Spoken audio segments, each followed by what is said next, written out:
तो सिनेमा की इस दुनिया में फिल्में तो बहुत बनती हैं, जिनमें से कई सुपर डुपर हिट होकर लोगों को अपना दीवाना बना देती हैं। लेकिन कुछ फिल्में बेशकीमती हीरो की तरह ऐसे निकल कर आती हैं जो कि फिल्मी दुनिया के इतिहास में अपना नाम सोने के अक्षरों में लिखवाती हैं। और KGF उन्हीं इतिहास बनाने वाली फिल्मों में से एक है जिसने लोगों के दिलों पर अपनी गहरी छाप छोड़ दी है।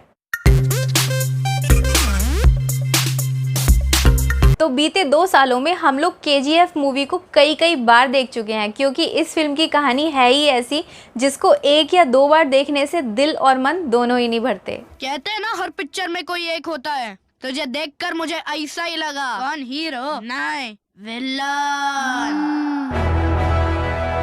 तो KGF चैप्टर 1 आया था 2018 में और इसके चैप्टर 2 की रिलीजिंग डेट अभी तक इंटरनेट पर 23 अक्टूबर 2020, जिस दिन मिर्ज़ापुर का सीज़न 2 भी आने वाला है, उसी दिन की शो हो रही थी। लेकिन अब इसकी रिलीजिंग डेट अपडेट हो चुकी है जो कि 14 जनवरी 2021 है। जी हाँ, तो अब हमें चैप्टर 2 की स्टोरी रिवील होने का 2021 तक वेट करना पड़ेगा। और जो लोग KGF के फैन हैं उनको तो पता ही होगा कि अधीरा के हाइड कैरेक्टर को इस बार चैप्टर 2 में संजय दत्त जी प्ले करने वाले हैं। तो चलिए अब बात करते हैं असल मुद्दे की कि KGF चैप्टर 2 की कहानी में आखिर होने क्या वाला है। तो चैप्टर 2 के स्पॉयलर्स जानने से पहले चलिए एक बार चैप्टर 1 की स्टोरी के कुछ मेन पॉइंट्स को फ्लैशबैक में जाकर रिमाइंड कर लेते हैं। तो चैप्टर 1 में KGF के मालिक सूर्यवर्धन का बेटा गरुणा मर चुका है, जिसे रॉकी ने खुद अपने हाथों से मारा है। और गरुणा के मरने के बाद उसकी मौत की खबर आग की तरह चारों तरफ फैल चुकी है, जिसके बाद KGF पर अपनी गिद्ध जैसी गंदी नजर रखने वाले गरुणा के सारे दुश्मन KGF को हथियाने के लिए खुशी के मारे फड़फड़ा रहे हैं।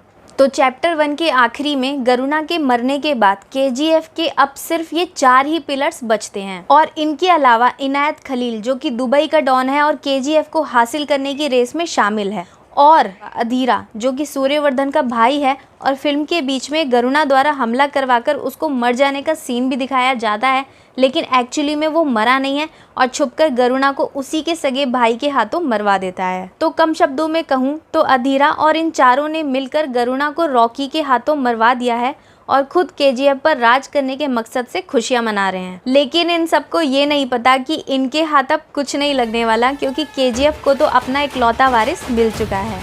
आप सभी को फिल्म का वो सीन तो याद ही होगा जब राइटर आनंद रिपोर्टर दीपा के सामने इस राज पर से पर्दा उठाते हैं कि रॉकी उस फंक्शन के दौरान गरुणा को मार सकता था क्योंकि गन उसके पास भी थी, लेकिन वो जानबूझकर गरुणा को नहीं मारता क्योंकि रॉकी को गरुणा की पावर का पता लग जाता है कि जिसके सामने इतने बड़े बड़े डॉन और नेता पानी भरने लगे उसका रुतबा आखिर क्या होगा। और गरुणा के इस रुतबे को देखकर रॉकी को उसके मारने के बदले पूरी मुंबई शहर पर राज करने का ऑफर भी एक समंदर के सामने तालाब जितना छोटा लगने लगा। और तभी रॉकी अपना मन बना लेता है कि अगर वो गरुणा को उसी के साम्राज्य में जाकर मारेगा तो ये उसे मुंबई से भी कहीं बड़े समंदर पर राज करने का मौका दे, क्योंकि उसने जो वादा अपनी माँ से किया था उसके मुताबिक भी उसको सिर्फ एक शहर नहीं बल्कि पूरी दुनिया को हासिल करना था। और अंत में गरुणा को मारकर वो KGF को जीतकर दुनिया को जीतने में भी कामयाब हो जाता है। तो KGF जीतने के साथ साथ वहाँ के सारे मजदूरों का दिल जीतने के बाद रॉकी चैप्टर 2 में आखिर क्या करने वाला है, ये एक बड़ा सवाल है। अगर रॉकी KGF के सारे मजदूरों को आज़ाद कर देता है तो फिर KGF में से सोना निकालने के लिए इतनी बड़ी मैन पावर कहाँ से आएगी, और अगर मैन पावर ही ना रही तो फिर KGF जीतने का फायदा ही क्या होगा। तो मेरे हिसाब से जहाँ तक है रॉकी सारे मजदूरों को जाने के लिए तो बेशक कहेगा, लेकिन मजदूर ही उसकी वीरता और महानता के चलते उसके साथ वहीं रुकना चाहेंगे और बिना किसी दबाव के अब वो KGF में लेबर्स की तरह नहीं वर्कर्स की तरह काम करने लगेंगे। और इस तरह से KGF से सोना भी निकलेगा और वहाँ के सभी मजदूर परिवार खुशी से KGF के इस महान साम्राज्य का हिस्सा बन जाएंगे। अब बात आती है अधीरा के साथ गरुणा के भाई और उन 4 पिलर्स की जिन्होंने इतनी जोड़ तोड़ करके KGF को हासिल करने का सपना इतने सालों से देखा हुआ है। तो गरुणा के मरने के बाद इन लोगों को रॉकी की ताकत का अंदाजा तो हो ही गया है। जिसे ये सारे एक साथ मिलकर नहीं मार पाए उसे रॉकी ने अकेले उसी के साम्राज्य में जाकर खत्म कर दिया। तो मुझे तो नहीं लगता कि वो रॉकी से सीधे सीधे लड़ाई करके KGF को हासिल करना चाहेंगे। तो हो सकता है कि ये लोग रॉकी के साथ ही हाथ मिला लें और उसके साथ मिलकर काम करने लगे।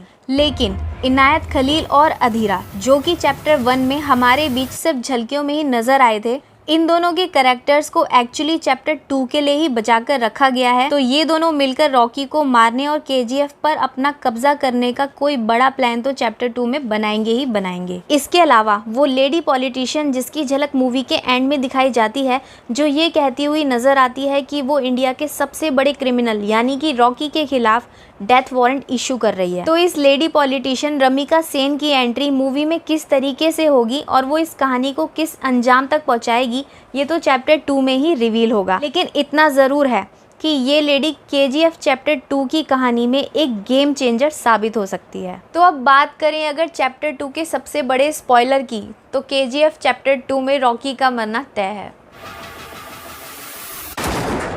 जी हाँ, जहाँ तक मुझे लगता है रॉकी चैप्टर 2 में मर जाएगा। इसका एक सबसे बड़ा क्लू मुझे ये लगता है कि जब रॉकी की माँ मरते वक्त उससे ये वचन लेती हैं, तू कैसे जिएगा मुझे नहीं पता, लेकिन जब मौत आए तो दुनिया का सबसे ताकतवर और अमीर बनकर मरेगा।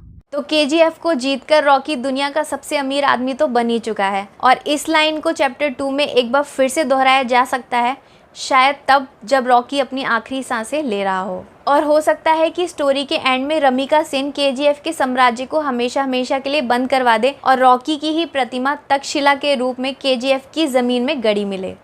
तो गाइज ये थी मेरी प्रेडिक्शंस केजीएफ चैप्टर 2 की कहानी के लिए। बाकी इतने बड़े लेवल की इस मास्टरपीस मूवी के स्पॉयलर्स बताने वाले हम कौन ही होते हैं, ये तो सिर्फ कुछ अनुमान है जो कि हम जैसे फैंस लगा सकते हैं। तो असली कहानी तो चैप्टर 2 के ग्रैंड रिलीज के बाद ही पता चलेगी। तो अगर मेरी ये प्रेडिक्शन आपको पसंद आई हो और इस वीडियो में कुछ भी अच्छा लगा हो तो इस वीडियो को लाइक और शेयर जरूर कर दीजिएगा। और इसी तरह की वीडियो फ्यूचर में भी देखते रहने के लिए चैनल फिल्मी फीस्ट को सब्सक्राइब करके नोटिफिकेशन को ऑल पर हिट करना बिल्कुल भी मत भूलिएगा। तो गाइज इंस्टाग्राम पर भी मैं आपको फिल्मी फीस्ट के नाम से मिल जाऊंगी। तो इसी के साथ मिलती हूँ नेक्स्ट वीडियो में, तब तक के लिए take care, thanks for watching.